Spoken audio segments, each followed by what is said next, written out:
ওকে, এখন আমরা দেখব যে যে কোডটা আমি অলরেডি রান করেছি এটা হচ্ছে আমার পিসিতে কোন জায়গায় সেভ করা আছে সেটা দেখব।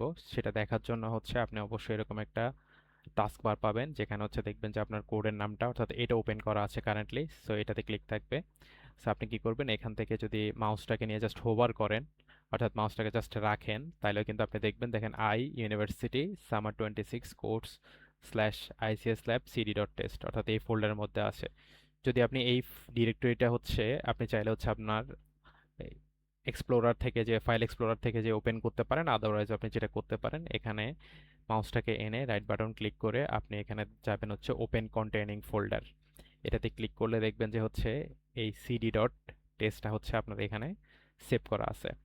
সো এটা কেন হচ্ছে, কজ আপনি যখন হচ্ছে অ্যাসাইনমেন্ট সাবমিট করতে যাবেন তখন হচ্ছে এই ফোল্ডারটা ওপেন করে এখান থেকে হচ্ছে আপনি ড্র্যাগ অ্যান্ড ড্রপ করতে পারেন। ঠিক আছে, এটা